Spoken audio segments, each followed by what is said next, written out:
Maisha, Noah, and Ella. I have Quincy as well. The little black sheep of the family, as I call him. My little blonde-haired, blue-eyed. Right, so here we go, on the hour, and I'm going to give you Luke hosting. So where are you seeing people to admit? You won't see them yet because you're not the host, but you will now. There you go. Change host. And No, Fiona Powell is the host now. Oh, did I do Fiona? I'm sorry. Reclaim host. I'm cockeyed. In meeting.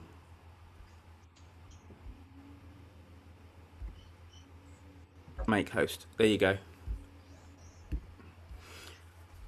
I'm already recording, so we're all good on this end. Oh God, my glasses. So admit. So I'm going to admit all. Yeah, just admit all. And here's everyone. Hey.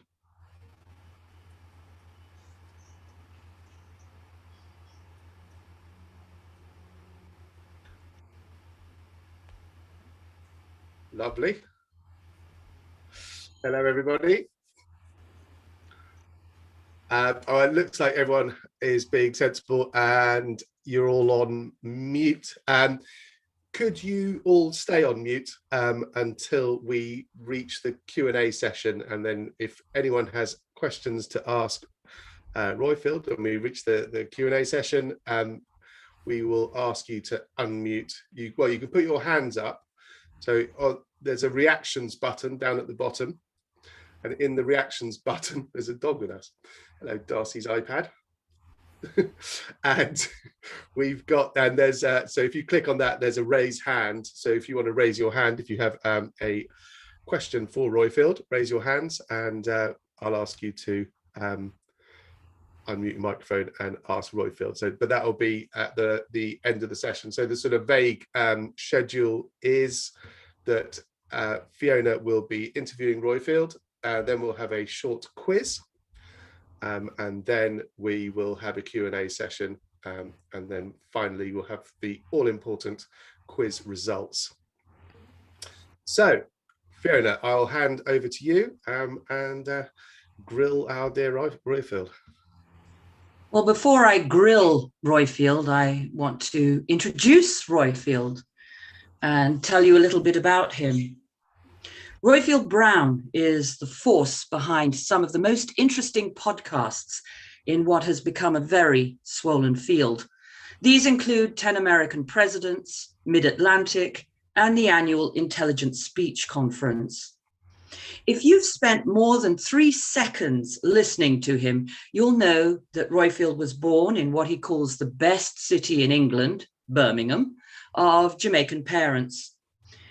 If you've spent more than a day listening to him, you will know that he's a lifelong fan of Marvel Comics and a devotee of the Church of Captain America. He's also a bit Buddhist. And you will rapidly discover that he is dad to 4 young people that he's both enormously proud of and devoted to: Noah, Maisha, Ella, and Quincy. When I first got to know Roifield, I thought that he lived on planes, trains, and automobiles. Almost every time I spoke to him, he was either en route to Canada, en route to Birmingham, or dashing off to San Francisco. I've even seen evidence of him popping up unexpectedly in Portland, Oregon, or wandering through Notting Hill. And although I don't expect him to be nicking books, I never watched the film without imagining Roifield standing in the stacks, jaw slack with desire, not over Julia Roberts, lovely as she is, but rather over a rare 18th century map of somewhere we've never heard of. Roifield loves maps. He loves maps so much that he created a podcast dedicated to the love of them, the wonderfully quirky Map Corner. What you might not know is that he began his career creating pop videos. He ran a company which was Yelp before Yelp existed in the UK, was a live TV director for Sacha Baron Cohen, and he will shortly be teaching podcasting at UCLA Berkeley.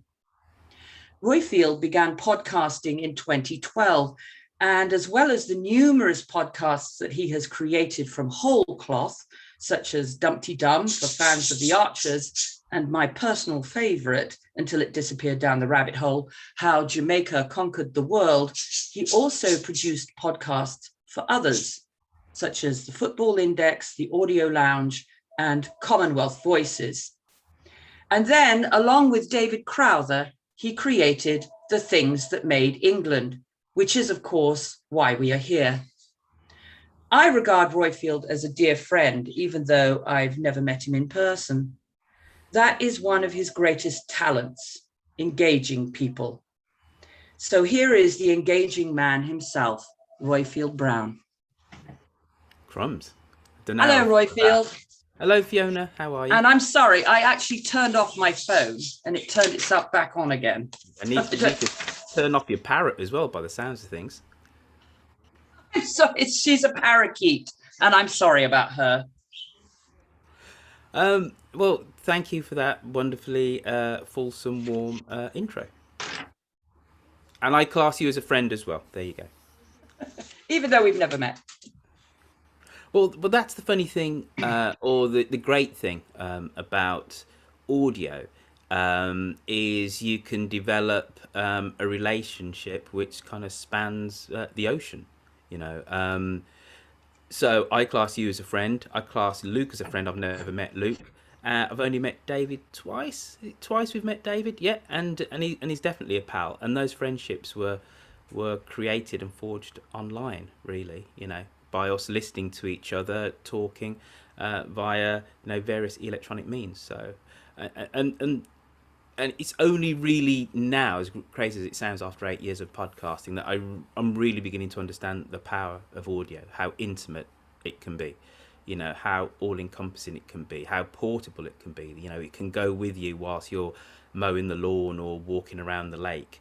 You know, you can develop a bond with somebody who actually you've never even met as well. You know, that's the power of audio.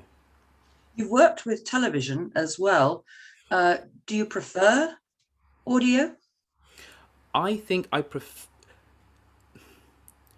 If I'm being totally honest, what would I like to be? An internationally acclaimed, Oscar award-winning film director. That's what I'd like to be. It ain't going to happen now, at the age of 52.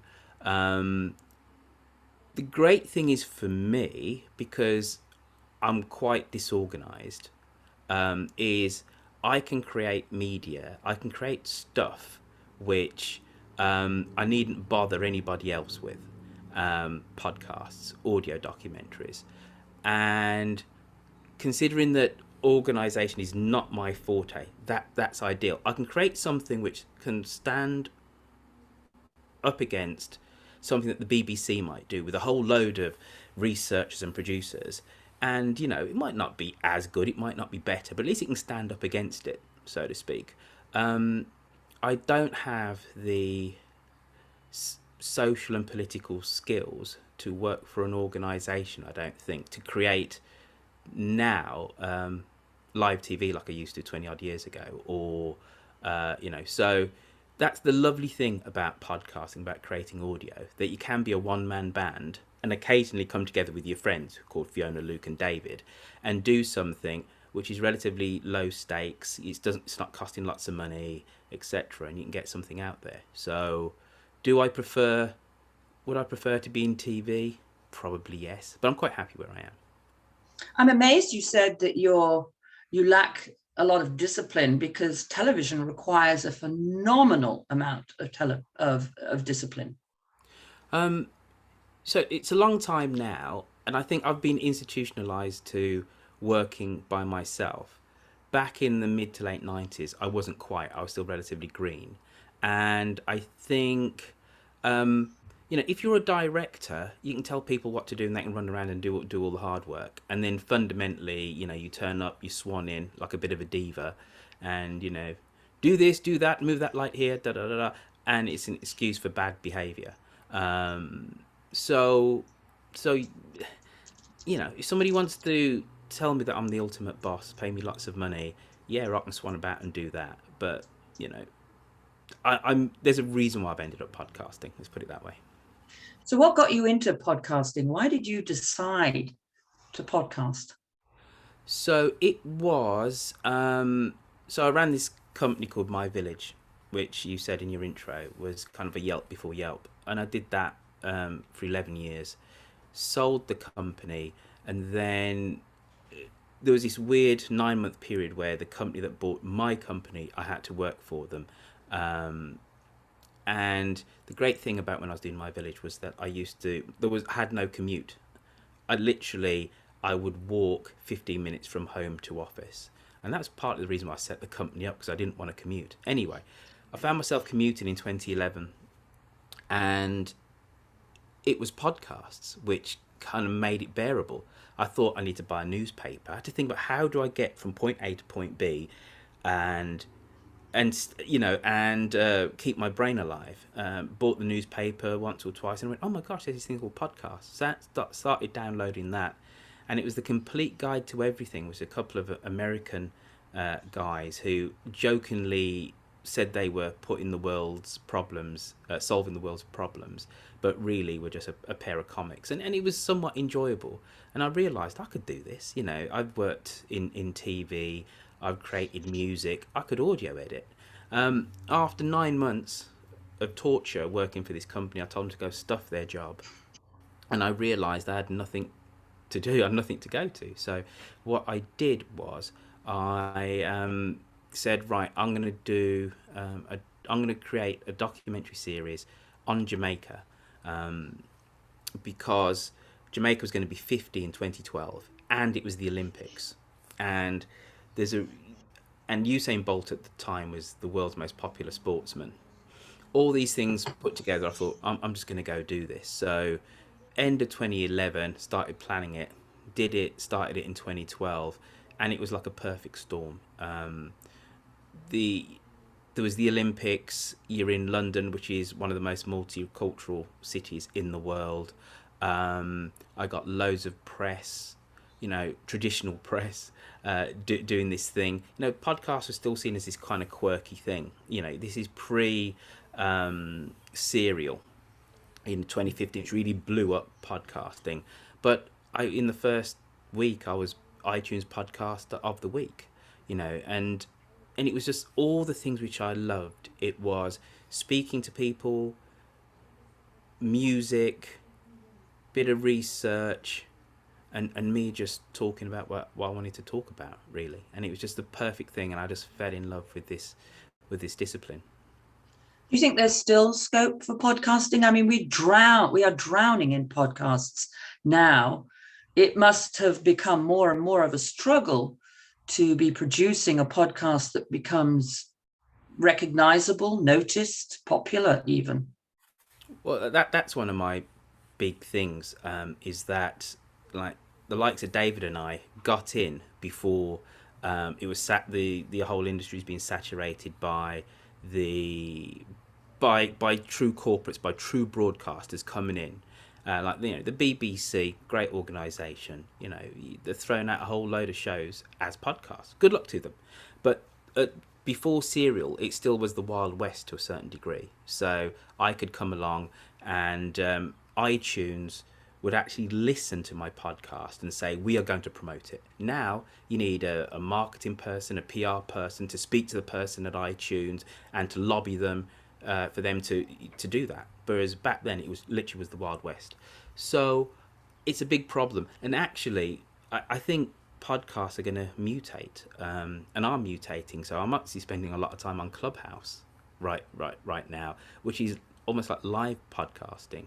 And my show Mid-Atlantic, I do that on Clubhouse. So it's a dynamic space, but yeah, it's not what it was in 2012, where you could actually literally be one person with a great idea and make it and people will come and listen. You know, there's only so many time, it's only so many hours in the day that we've all got to listen to stuff, and the BBC, NPR, Wondery, you know, all these large companies are, you know, are fighting furiously for our attention, you know, and the Roifield Browns, you know, find it somewhat hard to compete against them. You've worked in the broadcast industry. I work in the broadcast industry. I work for an NPR affiliate. And I'm a huge fan of podcasts. I've been listening to podcasts since almost the beginning. I think actually since the beginning. I find, however, that the BBC podcasts or NPR podcasts, they're too polished. And on the other end of the spectrum, you get a guy in his bedroom, and they're too rough. I personally like something more in the middle. You know, the one thing which I've definitely got better at, and actually this is how you and I became friends. At first off, for me it was just getting something out there, and even though I had production techniques, you know, music in the background, whatever, and arguably I overproduce. I know lots of people think that I overproduce. Funnily enough, I didn't pay enough attention to the mic, and he was my partner at the time that after a year of me doing this says, you need a proper mic. I'm like, no, I'm just talking to the laptop. But there is something in what you say, taking how polished something actually is from a technical point of view. There's definitely something about the intimacy and the personableness, if that's even a word, of somebody who sounds like your mate. Doesn't sound like a polished broadcaster. No, there's somebody standing up on high, you know, intoning, but it's somebody who's going, oh, you know, that Napoleon, a bit of a bugger, you know. He had his comeuppance in, you know, Battle of Moscow, 1812. You know, he had it coming.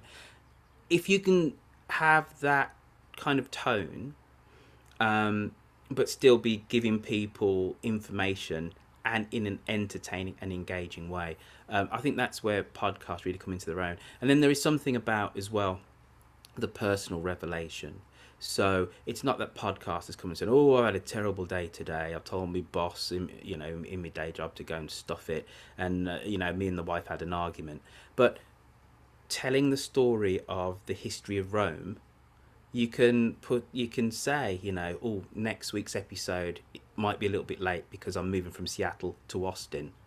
I'm going to have a couple of weeks off because my child's going to be born, you know. And that massively creates a connection, a powerful connection between you and your listener. They go, crumbs, you know, I'm actually part of this person's life.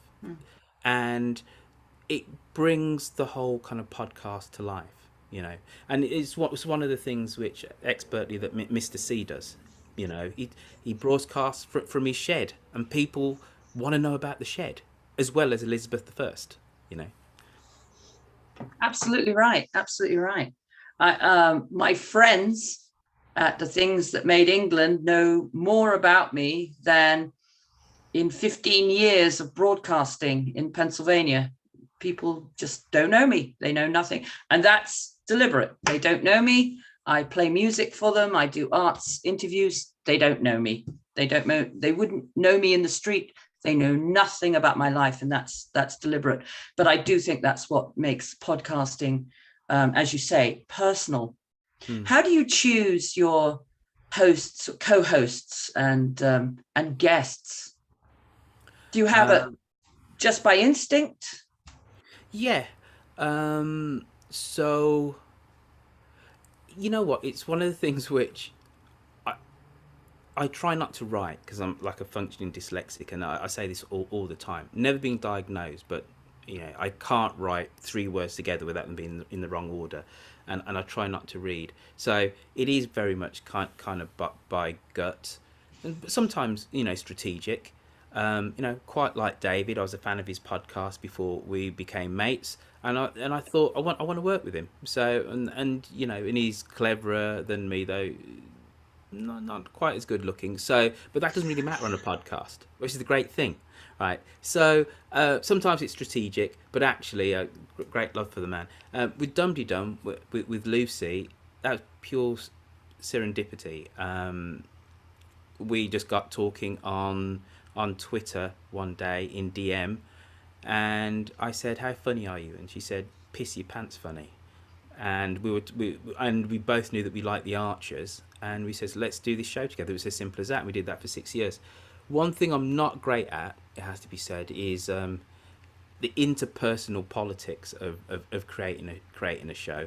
So you, David, and Luke will know that I'm the least chatty about stuff behind the scenes. I kind of, people want to talk about stuff and strategize and whatever, I take a step back, and that is somewhat to my detriment at times. I don't kind of wade in. I just want to create programs, and I don't have the skills for the politics. So that's the reason why you end up with 3 shows about buns on the things that made England, right? Because I'm not paying enough attention. You're never going to let us live that down, are you? Well, no is the straight answer. No, he's never going to let us live that down. I want to talk about a little tiny bit about the political climate. I mean, you walk into a firestorm anytime you're dealing with politics. So something like mid-Atlantic, I think you're fairly safe with 10 American presidents, but maybe not. Something like, okay, go for it. Tell us how you're not. I've tried to play quite a straight bat with 10 American presidents, and I make the point that this is historical. So though Obama will be covered as one of the presidents, we're only going to do his run to be president, because it's too soon to truly assess his legacy. So, and as soon as you're going to do that, you're running into contemporary American politics. Was he any good? You're going to have half my listeners going, it was terrible, the other half saying he was God. So it's just going to be his run to be president, and then that's it. But where we have run into an issue, now he's gone. Donald Trump was a stain on America. He was. What he unleashed was ugly. Now, on the Facebook group, I steered away from, every now and then somebody would post something, I'd say, no, we're about history, not contemporary politics, and I'd delete the message. After the invasion of the Capitol building, I just went, nah, and I just let people know how shocking that was, that, the commander-in-chief could encourage and exhort people to subvert due process.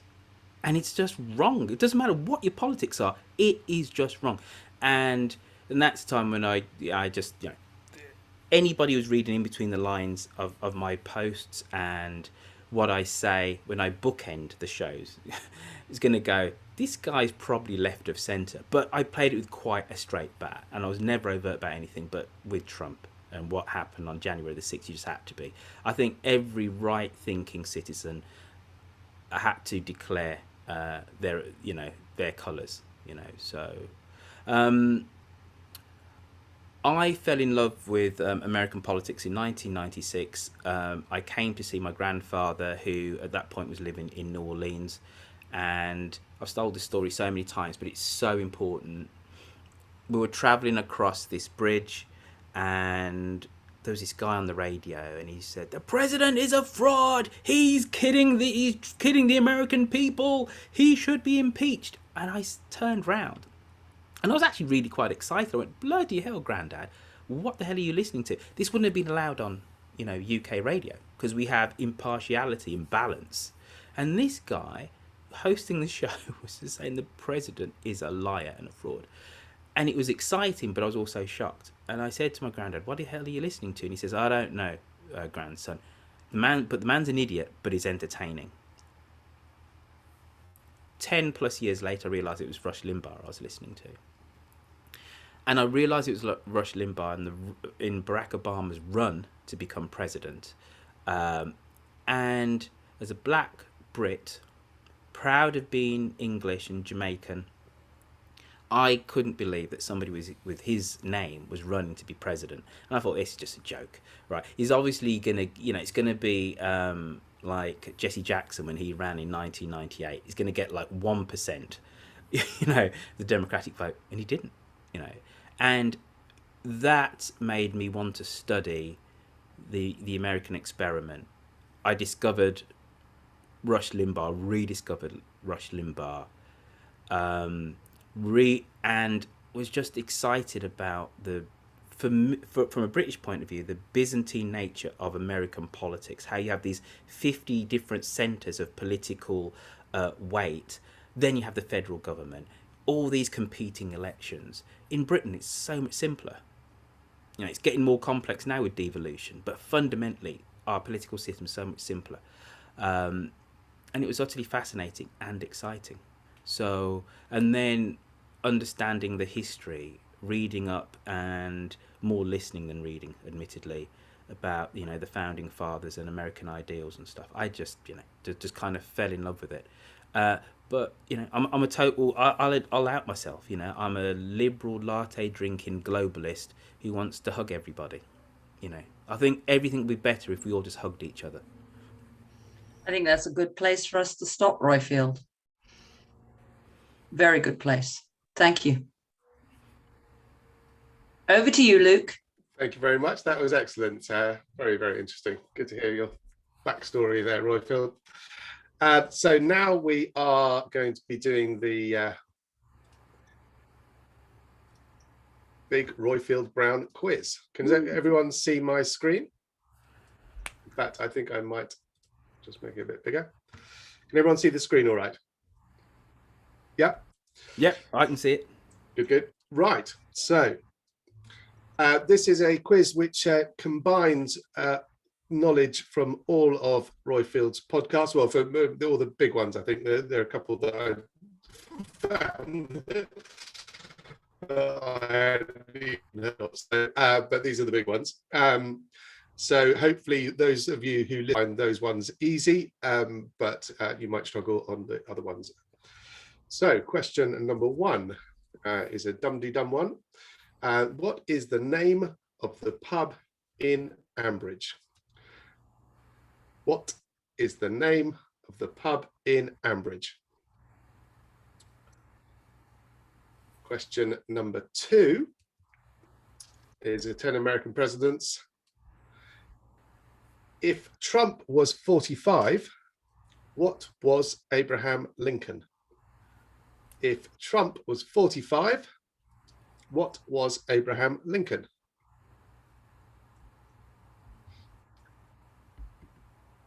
This is a slightly tricky one. So I want two words here, and they are opposites of each other.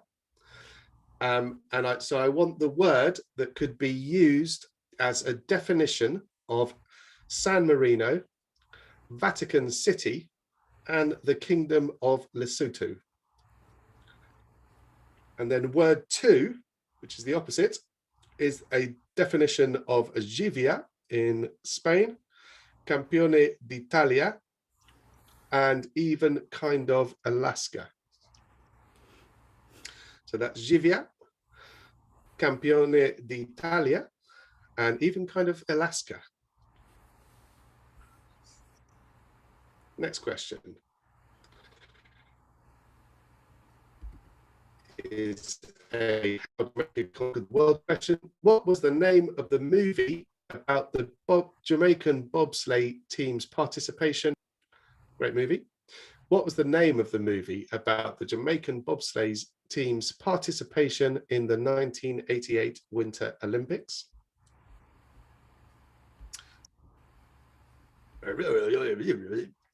This is a dum-de-dum one. Which Grundy became Ambridge's oldest living resident until their not untimely death in 2019? Which Grundy became Ambridge's oldest living resident until their not untimely death in 2019?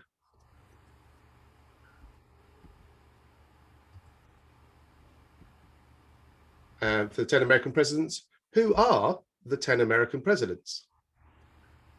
Who are the 10 American presidents? And it's not a bonus point, sorry, it's you get 1/10 of a point for each correct president. Which hopefully will mean we don't have a tiebreaker. So who are the 10 American presidents?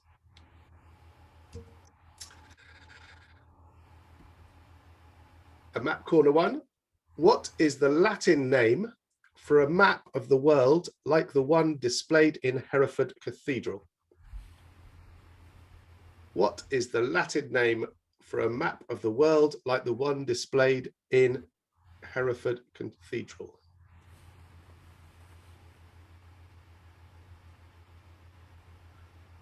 I think we actually, if you've been paying a lot of attention, you should know this.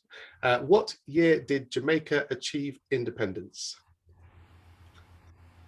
What year did Jamaica achieve independence?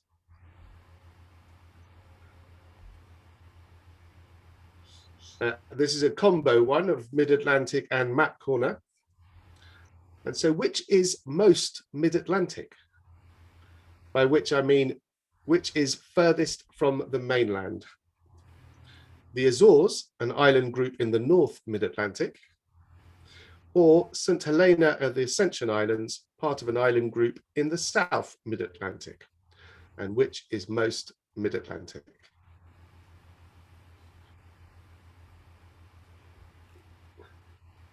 Sorry, oh dear. I can't do that. And finally, oops. Oh dear. Does Roifield agree with David that the Royal Navy started under the Tudors? Does Roifield agree with David that the Royal Navy started under the Tudors? And a bonus point for who is right. And a bonus point for who is right.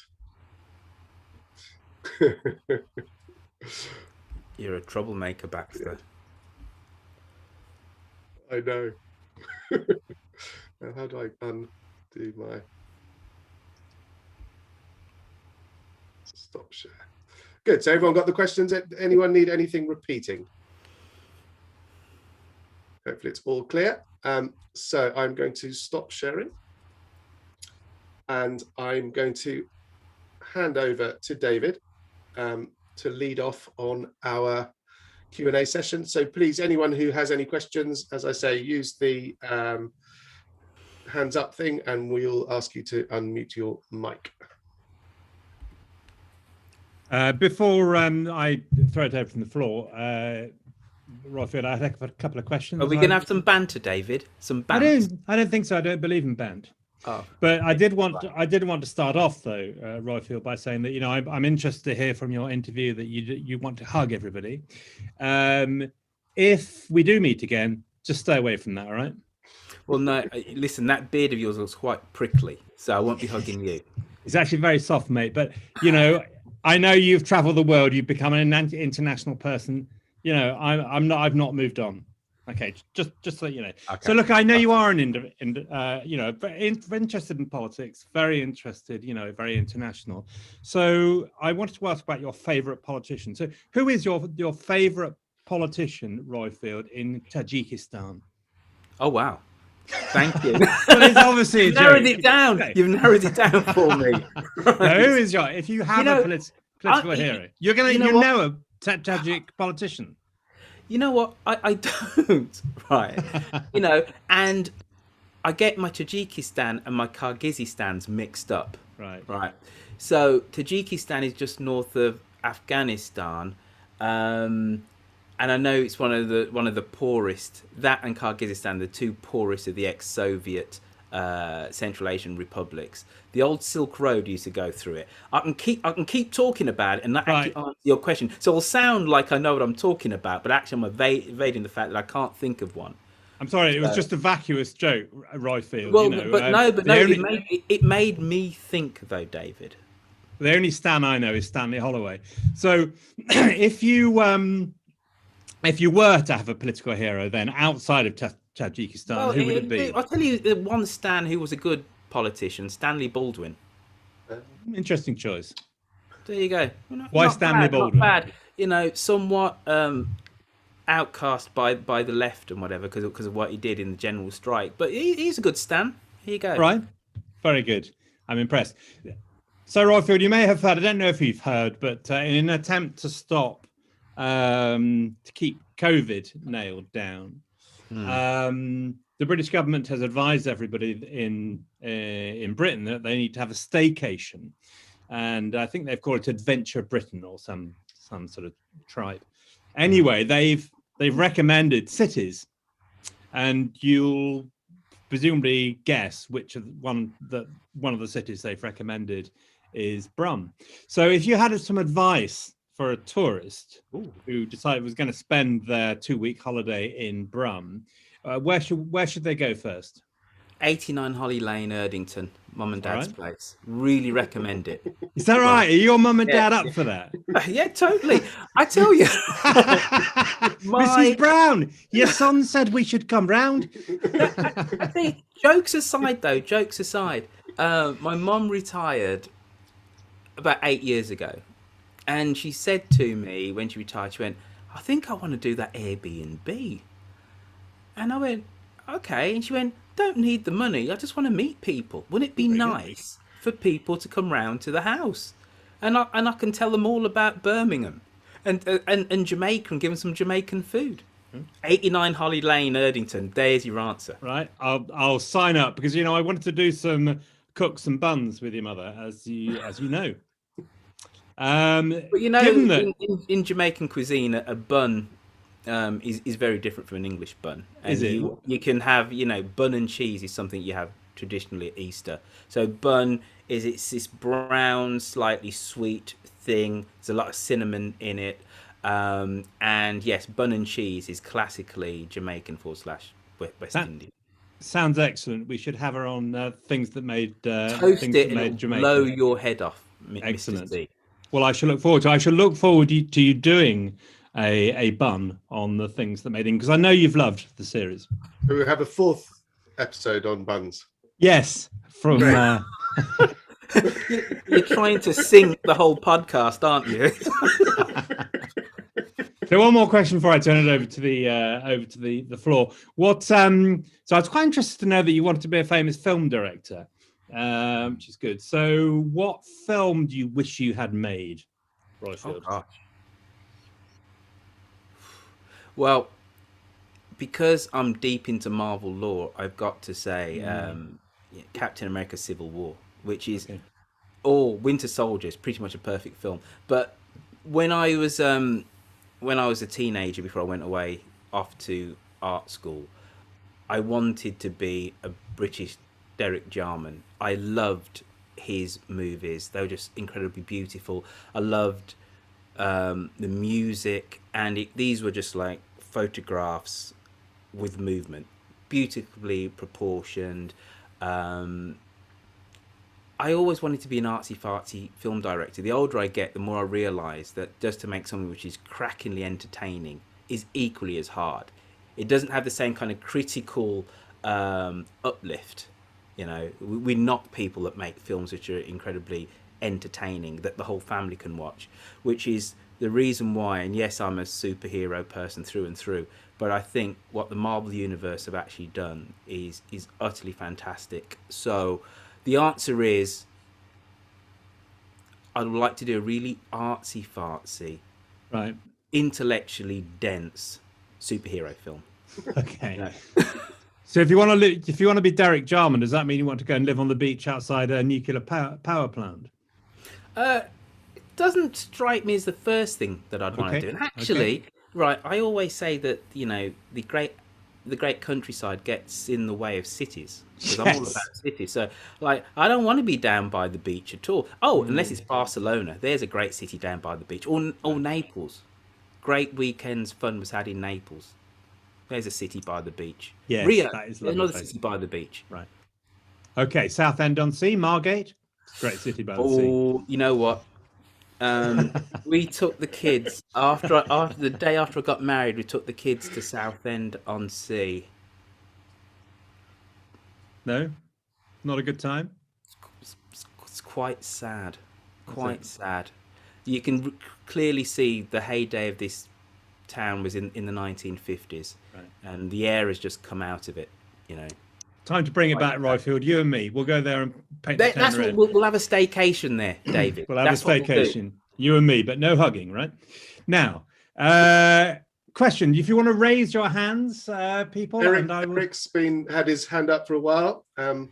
Shall we, Eric? Would you like to unmute yourself and ask your searing question? I was told there would be lardy cake. Yes, there's supposed to be lardy cake. Sorry about that, Eric. Yeah, I think it was me. I said I was going to make it. My question, Roifield, my 19-year-old son loves your podcast. And he's studying history now at university. And he listens to both you and Dan Carlin, claiming that because you're a person of color and British, that you have less bias than an American podcaster, which I think is absolute nonsense. My question is, as a father, how do you talk your son out of listening to Dan Carlin and studying history at university? I will mute myself now. How do I talk him out of listening to Dan Carlin? Was that the question? Yes, that was the question.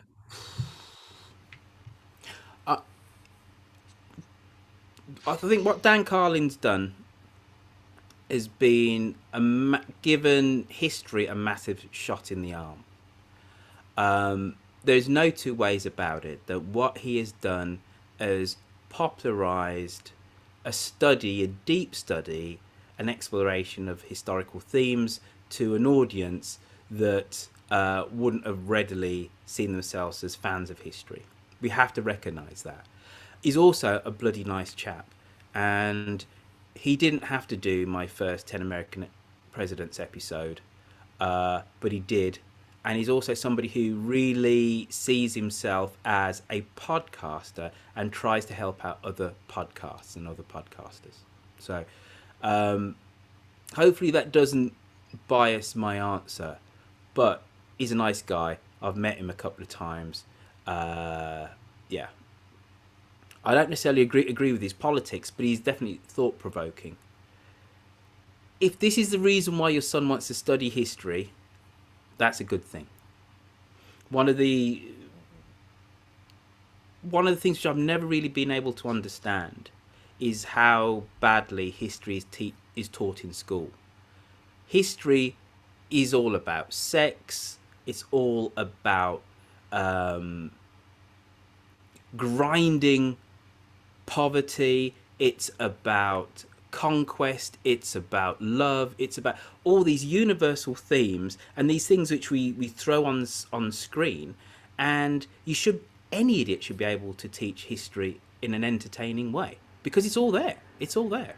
You know, it's virgin queens, it's warrior kings, it's Amazonian this and that, and it's dead easy. But most of us come out of school saying that history was the most boring of all lessons, because for the most part it's rote, taught, and about dates. So if the question is, I think we need to appreciate what Dan Carlin has done, one of the biggest podcasts on the planet, and it can be 4 hours long, about the Mongol invasion of the Middle East.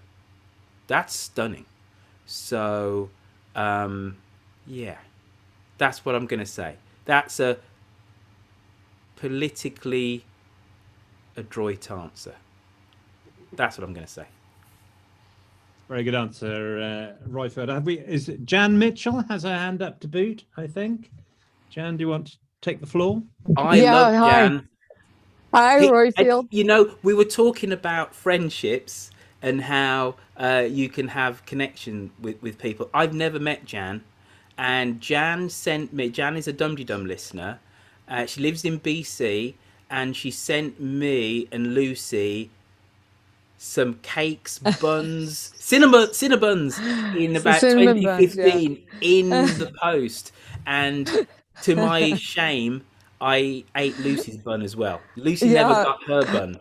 All right, but this is the power of audio. That this listener did this for me, and it meant so much to me. I still remember who sent it to me. It was Jan Mitchell, and I feel like she's a friend. And it's not.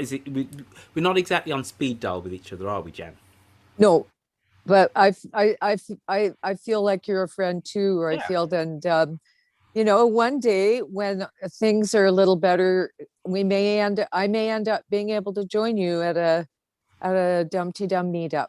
Who knows? I would You know love what? to do that. We'll have one in a local cafe just around the corner from you.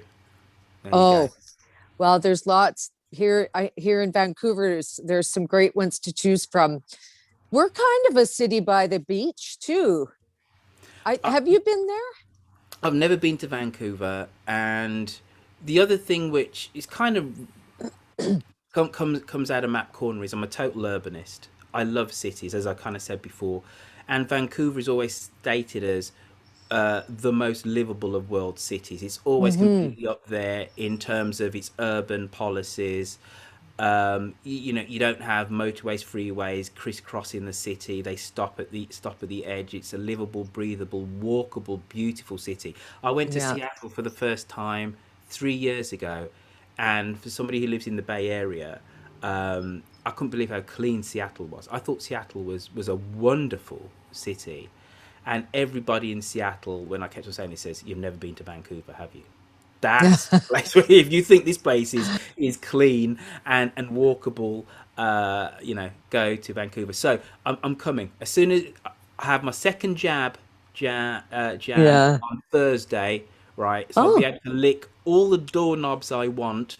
People have to breathe on me and whatever. I'll do my quarantine, and then I'm going to come see you in Vancouver. There you go. oh, I'd love to. That'd be great. Um, Actually, right now I'm not in Vancouver. I'm up island on Vancouver Island, staying with my partner's family. Hmm. Um, I have I have a compromised immune system, and my partner works in the school system, and the district she works in is um, not, let's just say, not the greatest on COVID safety, and it happens to have the highest numbers in BC in Oh no. in that city. Yeah, I was joking when I said I can lick all the doorknobs and people yeah. breathe. Don't worry. Now I will respect your safety, Jan. I'll still be all masked up. Don't worry. Okay, thank you. Yeah, no. So anyway, yeah. So I'm up. It's a beautiful place. I'm in Campbell River, and I've got a view of the ocean. I'm very lucky. I get to stay with her mom, and very few people have a chance to do that. Like, to have that option, to go somewhere Mhm. safer than where they were. So I'm very lucky. But yeah, my question isn't quite as interesting as some of the other ones have been, but it's still a fun one. I'm just curious about what led you to creating Map Corner. I also listen to Map Corner from time to time. I love that. I love that podcast. But I'm just curious, what So led to that? it was so on Dum Dum. One of the, and I kind of mentioned this before. That I think the best podcast, and it's what separates a podcast truly from a radio show, is the hosts, the presenters have the opportunity to divulge things about themselves. So, in talking to Lucy years ago, I mentioned that I love maps, and this goes way back to when I was a small kid going round to Auntie Jeannie's house, and she had this metal globe, and I can ask me what was the color of Argentina. I can tell you to this day. I used to stare at it all Oh, the time. yeah. So I mentioned on Dum Dum that I liked maps, and I can't remember who it was, but somebody in the next episode um, emailed me with a link to an interesting map. Now, we read our emails on Dum Dum, and Dum Dum, for people that don't know, is a show about the archers. Though, by the looks of half of the audience here, These are all Dum-de-Dummers. Hello, Jacqueline, and hello, Lonnie. Hello, Sarah Spilsbury. Hello, Carla. Pat Brown. You know, there's a lot of you here, right? And Sandra. So this led to be a bit of a thing, and deliberately I would read them out in a very deadpan way. So I'd go, we've got this map from Jacqueline. It's a map about northern France, and it's got the major roads on it. And it was so incongruous to the rest of Dum-de-Dum. And it was map corner. And Lucy would go, bloody hell, this is boring. I'm like, it's riveting stuff. Right? That's right. That's right. Hype it up by explaining, but let me tell you about the colours. So they got this really nice brown right next to this green on this map. And this led to fevered debate amongst Dum-de-Dummers. And Andrew Horn was definitely a Map Corner refusenik. So there were polls on Facebook, polls on Twitter with people saying, get rid of this bullshit out of Dum-de-Dum. However, it was just like the Brexit referendum. It was on a knife edge each time. So we always, the Map Corner, people who loved Map Corner always just about won, but it was always on a knife edge. However, because it was such a divisive issue in the Dum-de-Dum community, as a beneficent host, I decided we've proven that there is definitely an audience for this. So let's create a podcast. So it came out of me saying offhand, I love maps.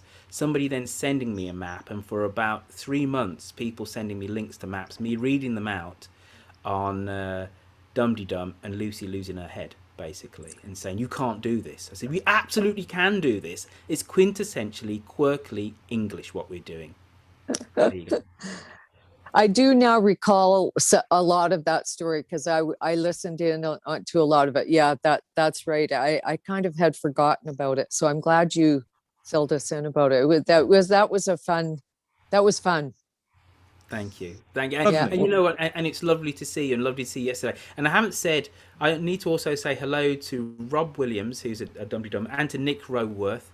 And Nick Roworth, here's another thing, which if you can look at Nick's tile, everybody, Nick has got the map of Ambridge behind him, Borsetshire. And when I was a wee kid, this is what I used to do, draw imaginary maps all day long. Create cities and then have connected roads and rail lines to them. So I can look at the imaginary map of Borsetshire all day long. And try and figure out, well, what would the population of Felpersham actually be if it is the, the county centre of Borsetshire? I'm that type of nerd. So, yeah, there you go. You really are a nerd. You're also the type of nerd I found out today that likes licking doorknobs, but maybe we should move on from that. Well, you know what? This is a sign that we're putting the pandemic behind us. If we can all lick a doorknob, we're in a good place, fundamentally. Just, while nobody else is listening, licking doorknobs is not normal behaviour. Okay? Pandemic or no pandemic. Just putting it out there. Anyway, there's another question from Dance Queen. From Dance Queen. Sorry, and then Sarah. You need to unmute. Yeah.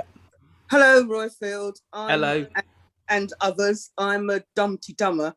Late to the party, I have to say, but I've been an Archers listener since I was about 7 because my mum used to listen to it, and I tweet a lot about it. The thing about podcasts, there's 2 things I want to ask about podcasts. I only have really got into them since the lockdown. I sort of vaguely knew they were there, and I did listen to your How Jamaica Ruled the World, which I thought was excellent, but I can't believe how many podcasts there are, and I have to say a lot of crap ones, And you get these girls sort of supposedly doing history, supposedly talking about murder, and they're giggling. Sorry, maybe, depends on the subject. I think you do have to show it some respect. If you're talking about murder victims, for instance. So that's that. And then your seaside towns, you better answer this question very carefully. You mentioned Southend and Margate. Well, I think you know, Roifield, which one I'm in. It's not Southend, and we're It's very Margate. proud. Yes, You know, yeah. there's a real serious point, right? And a Margate is terrible faux Southend. pas, Roifield. No. I didn't mention Margate. I didn't You mention did, Margate. you did. Did I? You I- said I- something about seaside towns, Southend and Margate, and I sort Well, of did anyway, some... no, but I said Southend was bad. Southend is Yeah, sad. it is. It's dreadful. It is. It's always been bad. It's utterly dreadful. Margate isn't, right? And there's a That's really there's a lesson to be learned. There's a lesson to be learned from other seaside towns of how you can subtly reinvent yourself and stay relevant, which is what Margate's done, you know, with its whole kind of art scene. You know, what you don't want necessarily everywhere is hipsters moving there and pushing up property prices. But in terms of keeping a town alive and relevant and having its young people not feel the need to leave and go to the big city all the time, so you have a brain drain, an economic drain, you know, and there is Margate can teach a lot of English cities a big lesson. So The other thing about I'm a big fan of Margate. the other thing about Margate, which is partly what brought me here, apart from the art, was the fact it was the music first, then the art. There used to be pre-pandemic, lots of live music going on. Got the Margate Festival. They should be paying me for this. All sorts of, you know, things going on. You know what? I think the city of Birmingham should be paying me for all the PR that I give it as well. Right? They really, really well should. All right. When I pass, I better at least get a park bench with my name on it in Birmingham. Right? You know. Oh, well, it's nice to talk to you. Listen, it's lovely to talk to you, and it's lovely that you've become a part of the Dum Dum community and an important one as well. But to go back to your other point, I actually believe there are too many podcasts, which is another reason why it's much easier for large broadcasting organisations to dominate the space, because we've all heard of the BBC, NPR. If there are literally 50,000 true crime podcasts, but one of them is created by the BBC, you're going to go to that one. You haven't got the time and the effort or the inclination to listen to the other 50,000 and see if they're any good. Whether I think that people giggling on podcasts, a true crime podcast is right and proper, I suppose that's in the ear of the beholder, you know. But I hear you. And the wider point is there are actually too many podcasts, and there are over 1.4 million different podcasts worldwide. 2 million now. Right. Is it now 2 million? Yeah, just announced the other day. Well, last year at some point Google said it was 1.4 million, and there you go, 0.6 million have been created. And this isn't episodes. This is a podcast on, you know. So curation, human curation is really important. Networks are really important, because how do you know if anything's any good? You have no idea. Yeah. You know. At the brand again. Did you say somebody else was waiting? Yes, Sarah was going to ask a question, and then we're probably going to start wrapping up, unless anyone else. Right, we're talking about me. I don't want to. I want this to continue. Okay, sorry. Well, you keep talking about you, Roifield. We'll just leave, but you just keep going. Yeah. Record it, but put it into a podcast. Yes, be great. Sarah, fire away. You have to unmute. Yeah. Hi, Roifield. First of all, congratulations on your new job at Barclays. Thank you. Just a rather obvious question, really. What podcast do you personally like listening to, or is it just that you've been too busy making them, you're just like sick of having the headphones on, can't be doing with it? All right. So I have to look at my phone because I kind of forget. Right. So I download a lot of podcasts, which I actually don't really listen to anymore now. But if I just go through my playlist, Vox is The Weeds, which is a deep dive into a certain topic on American politics. And VOX do amazing work actually on YouTube. One of the things I do on YouTube is, oh crumbs, the name's escaping me, but earworm on YouTube, and it's how popular songs are either created or why we like them. And the host of that is utterly brilliant. Listen to Earworm, watch Earworm on YouTube. Utterly phenomenal. So it might be like auto tune. It might be what was the sound of the 60s, which when we hear it, we know that song was done in the 60s. And they're about 10 minutes long, entertaining and insightful. So The Weeds is done by Vox. I listen to The Foreign Desk on Monocle. And I came to Monocle. Monocle is a magazine in Britain. They do a podcast. They used to do a thing called The Urbanist. And I didn't even know that urbanism was a thing, i.e. the love of cities and the study of cities, how cities work, if it wasn't for The Urbanist from Monocle. But I don't listen to that anymore now. But I listen to The Foreign Desk, and he's brilliant. Planet Money, I actually think is the best podcast ever. And Planet Money by NPR, to take the subject of finance, which if ever there's a topic which is fundamentally hard to sex up, they've managed to make it accessible. There's two phenomenal episodes which Planet Money did. One was charity shops and what we do with clothes which we send to charity shops. And I had no idea that the majority of clothes which we send to a charity shop aren't put out in the shop. They actually go to the third world, to the developing world. They end up in Africa. And when you think about it, when you see images of African towns and villages, the kids are almost invariably in Manchester United shirts. Yeah, you know, and when they said that, I went, oh my God, now that does actually make sense. Why this was a phenomenal bit of reporting was to show the economics of it and how that is destabilizing and weakening indigenous clothes manufacturers, because they're dumping all these clothes in developing economies. And how it was just a perfect bit of broadcasting. I just had to, you know, at the end I had to sit down and go, if only I could do something that good and that clever.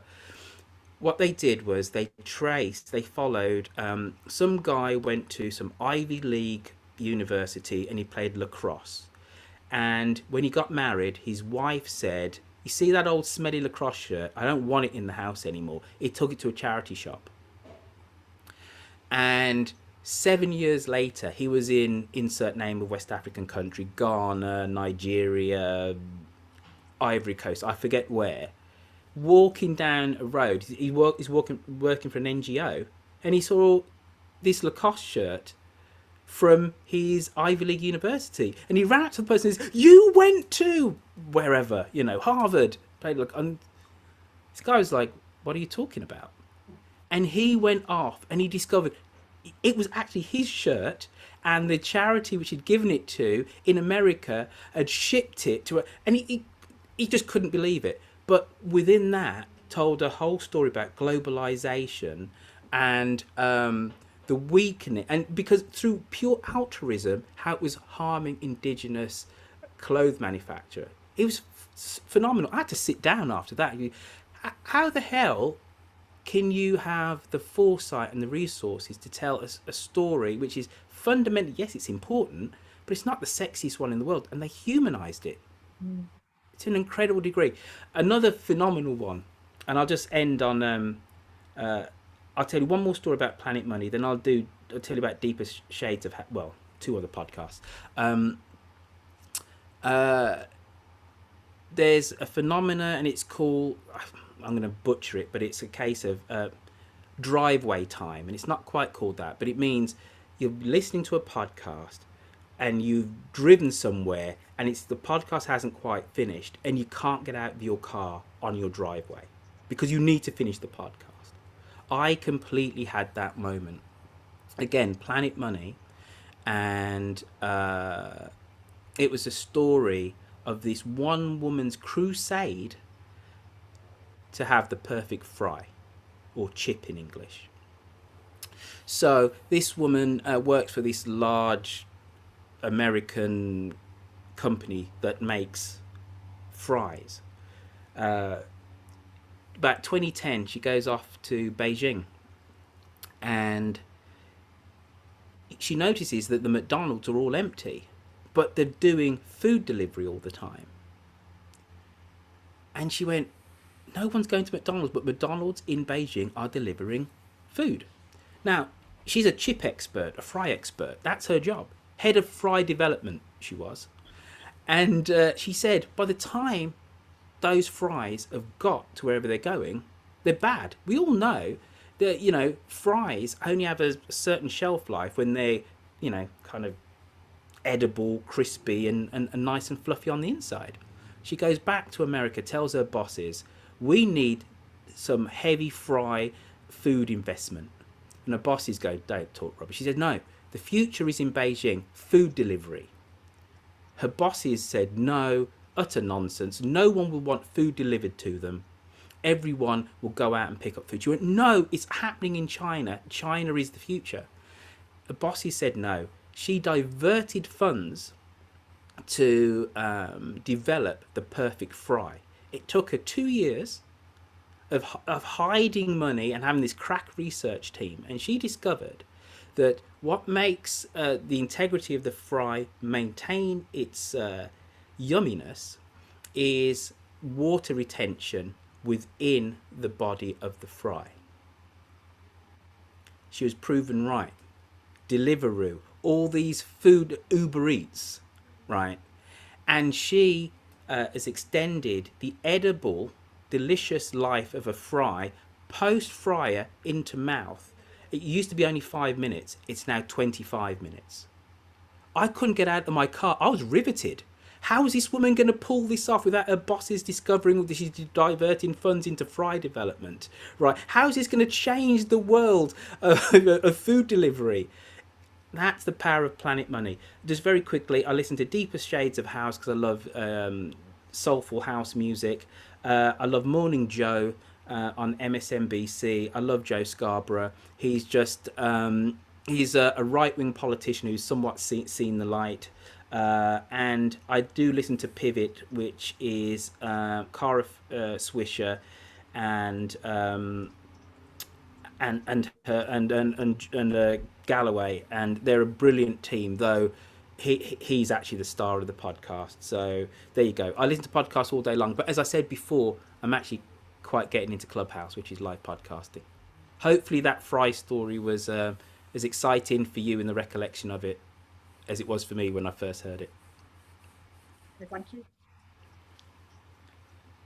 Excellent. Roifield, you should have been promoting all the wonderful podcasters we've got speaking at Intelligent Speech. Oh, gosh. Including our very own. Yeah, a bit rude. There's a really great podcast called The History of England. Too late. Yeah. Too late. Goes on Sorry. a bit, but, yeah. Just go and lick that doorknob, Roifield. Yeah. But I actually do have, and I know David's heard me say this before, it is actually on my playlist. And there you go. These are the history podcasts that I listen to, and the History of England is there. There you go. I'm proud, Roifield. I'm proud. Those are the only ones I listen to: Revolutions, History of England, and the History of English. I actually don't listen to history podcasts anymore. For me, they're too repetitive. And you're saying that history repeats itself, Roifield? Is that what you're saying to us? But no, but it does rhyme, David. It does rhyme. That one out. No, what I mean when I say it's repetitive, there aren't enough people with a truly unique voice. There is many people that do history podcasts. I've read, let's say, 3 books on the topic. They're well versed on it, but they're giving you the orthodox view on the Roman Empire or the Treaty of Westphalia. Our understanding of world history is too Eurocentric by half. And whilst I love hearing about Cicero and the murder of Julius Caesar in BC 44, and I generally do love it, there's no new light to be thrown on it, and or there is nobody with a heterodox view on it. I'm told that the only reason Julius Caesar was actually in the forum that day was that he took too long to eat his chips, actually, Roifield. Because apparently they stayed really moist in the chip. Well, that would have been impossible because the potato comes from the New World, and that was only brought back with Columbus. So it would have been utterly impossible, David. You rumbled me. I did rumble. I think I can spot a flaw in that theory. So yeah, His chips were made from turnips. There you go.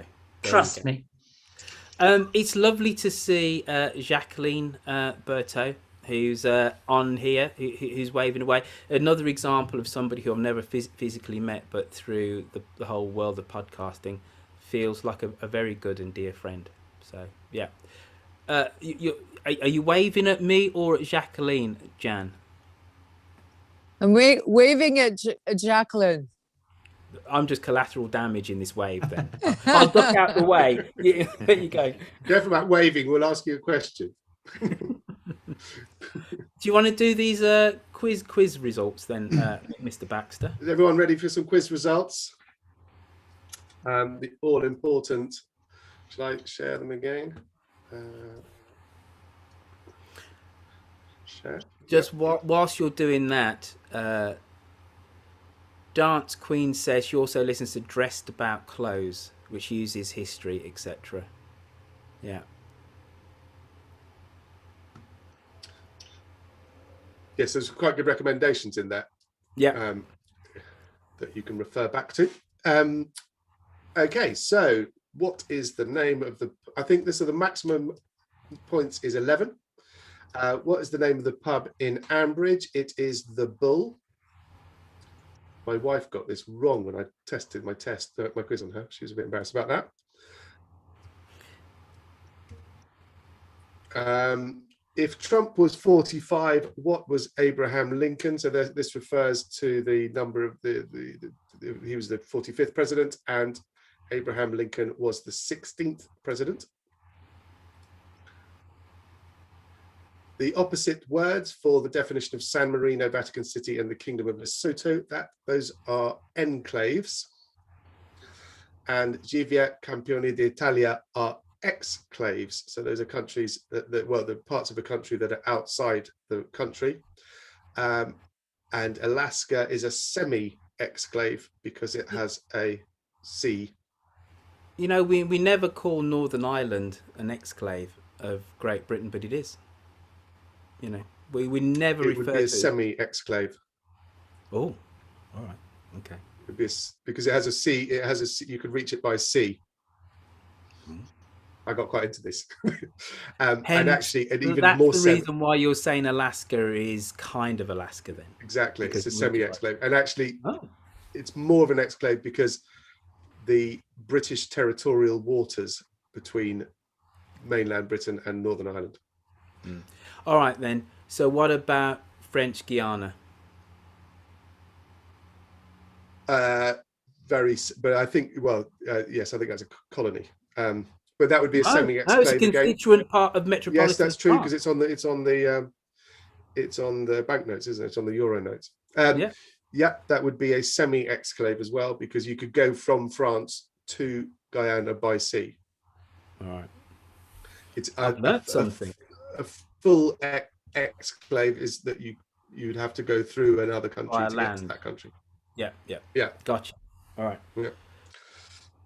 Yeah. So enclave and exclave was what we're Wait looking for. Wait a minute. I could go from Holyhead to Dublin and then to Belfast, which means it's an exclave. You wouldn't have to. But you could. You could, yes. But I mean, it'd be the quickest way to get there. I could go to France via Tajikistan if I wanted to, but it would be. Yeah, but that. Sorry, can we get back to doorknobs, please? Would you lick a doorknob once you had reached Holyhead? All right. Yes, but that's the definition of it. It's totally enclosed within one country. I think Prussia would have been in the back in the day. Next one is what was the name of the movie about the Jamaican bobsleigh team's participation in the 1988 Winter Olympics? That was Cool Runnings. Cool Runnings. Oops, what's going on here? Which Grundy was the Ambridge's oldest living resident until their not untimely death in 2019? That was Joe Grundy, the much lamented Joe Grundy.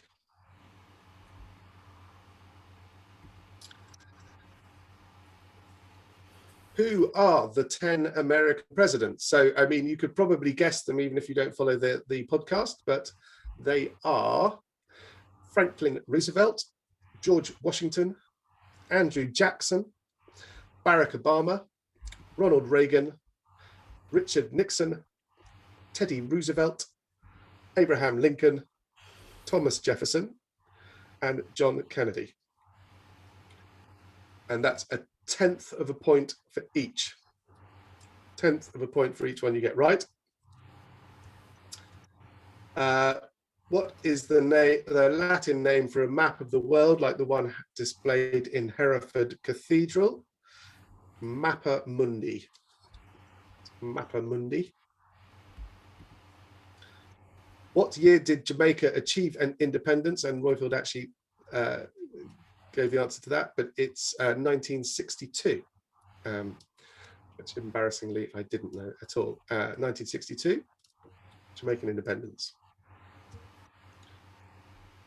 Which is the most mid-Atlantic, and the most mid-Atlantic is St. Helena and the Ascension Islands, which are 1,200 miles from the mainland, whereas the Azores are but 1,000 miles from the mainland. Quite interesting. Does Roifield agree with David that the Royal Navy started under the Tudors? The correct answer to that is no, he doesn't agree. He doesn't agree. And who is right? There is a right answer to this. Who is right? They both are. Hey, Oh, come on. Yeah, Go into politics facts that's there. the fluffy answer. They Oh, both come are on. in their own way. You can, it's an interpretation thing. I think we can, well, they both are. So that if you want the bonus point is you have to have said they both are. Right, so I'm going to stop sharing. Okay, so did anyone get the maximum 11 points? Hands up if you got the maximum 11 points. No, nobody hands up. Did anyone get 10 and 9/10? Get 10 and 9/10. I think Rebecca did. Didn't you, Rebecca? You're just being modest. Okay. You're in DC, aren't you, Rebecca? Yes. Well, you should know the presidents at least. Okay, so did anyone get sort of over 10 points? No. 9 points. 9 points. 8 points. Our own dear Eric Trometer. There you go. VP for Marketing and Logistics. Well done, Eric. Well done. A very worthy winner, I believe. Yeah. What does Eric win though? I don't know. A bottle of bourbon. Some chips sent by Deliveroo. I think we're going to have to send him things that made England mug or something. Oh. I make bourbon. I don't need your bourbon. I make perfectly good bourbon.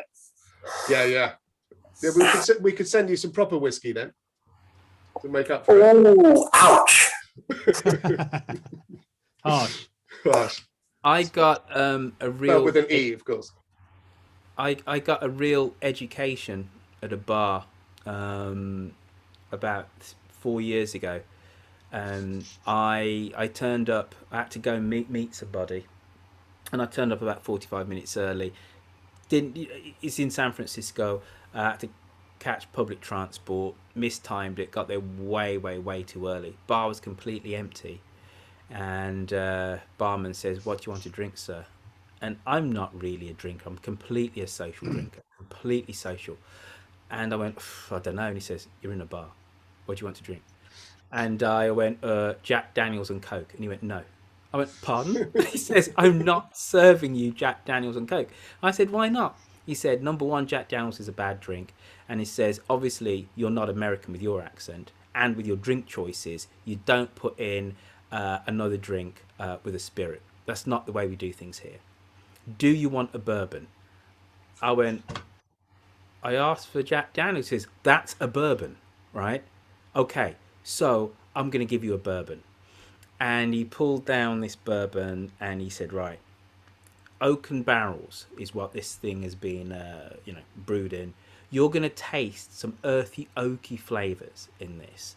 And he put it in front of me. I went, oh my gosh, I can taste the oak. Like this, as I told you, just at the back of the throat, it's just going to warm as it just goes down. All right. He said, finish that. Finish that. He goes, right, on this one now, this is a premium bourbon from Tennessee. And the family that make it, and you're going to be able to taste honey in this bourbon. And I went, oh my gosh, I can taste the honey. He says, imagine those bees flying around. They're in the back of your throat now. This is an elixir. As it goes down, it's soothing you. Right. So, and he says, right, here's a third one. This is Japanese. It's very expensive. Right, the Japanese are more big on their whiskies, but this is a Japanese bourbon. Okay, us Americans think that we invented bourbon, because we did. However, this is Japanese bourbon. Right, you're going to be able to taste 2,000 years of Shinto when you taste this. I'm like, oh my gosh, I can taste the Shinto. Right, and then my friend comes barreling in, and I said, thank you for that. How much do I owe you? And he said, that's an education. Don't ever order Jack Daniels and Coke in America again. Ever since then, I've been a bourbon drinker. Excellent. We won't be sending it because Eric makes his own, I think, or sells it. But I think maybe a mug we could perhaps we'll try and work out for a cup of tea. True that. Then he fell off his pedestal. Yeah. Excellent. Brilliant. Well, let's hand over Roifield. Do you want to say the farewells? Thank you for having me. I must admit, I did have Zoom anxiety before this, because I did think, will there be anybody here? But it's lovely to see familiar faces and a few new ones as well. Yeah, thank you for turning up. Because Leanne Webber, I don't know you, but I thought to myself there'll be nobody here. So I literally was about to I had my mum on speed dial saying, Mum, can you get on Zoom? And tell the rest of the family. But when I saw that an hour beforehand, because we were talking, that 3 people logged on, got the time difference wrong, I thought, oh, I don't need to speed dial my mum. So it's very nice to see you all, and I love, dare I say, I like talking, and the one topic I do know is me. So thank you for indulging me in my one of my favourite topics. Well, I think I speak for everyone when I say thank you very much to you, Roifield. That was very enjoyable. Thank you, Roifield. Thank you, David. Thank you, Fiona. Thank you, Luke. Nick, Roworth, my Bet Noir, Darcy, Elaine, Graham, Sandra, Eric, John, Rebecca, Sarah, Dance Queen, Mitchie M. Are you Mitchie Moo, Mitchie? Yes, you are Mitchie Moo. Yeah. Catherine, Jacqueline, Lonnie. I've been round to that house where Lonnie is. Lee and Webster, Pat Brown from Leeds, Beverly, Carla, Michelle, Winifred. Where to go? Jonathan Crowd. That's your brother, isn't it, David? It is my brother. Absolutely right. Hello, Jonathan. Hello, Julie CR, Lisa, Cheryl Warren, and iPhone. There you go. We, just before you all go, we're putting together, Luke and I, putting together a little conference called Intelligent Speech, which is April the 24th. Go to prezidentspeechconference.com. There's going to be It's 8 in the hours chat. times 4 of great podcasters and content creators talking about history, politics, and other things besides and stuff. And booze, the I other thing think. as well, I think David's covering booze. I am covering booze, as it happens. Great. The English and their drink. Keynote speech. Keynote speech. Yeah, keynote speech. It's not really forget it anyway. Well, whilst David figures out what he's doing in his keynote speech, if you're a dum-de-dummer, got to tell you, you've got to call in for Monday's show. So Sarah Spilsbury, I'm specifically looking at you, and also you, Mitchy Moo. I don't think you've ever actually called in before, Mitchy Moo, have you? You have? We'll call in again, right? We have 3 more slots that need filling for calls. So there you go. Again, everybody, thank you for this. And I dressed up for the occasion. I put the proper shirt on and everything. So there you go. Thank you, everybody. Thank you. Toodaloo. Bye, everybody. Thank you. Bye all. Bye. Bye. Bye. Thank you. Bye.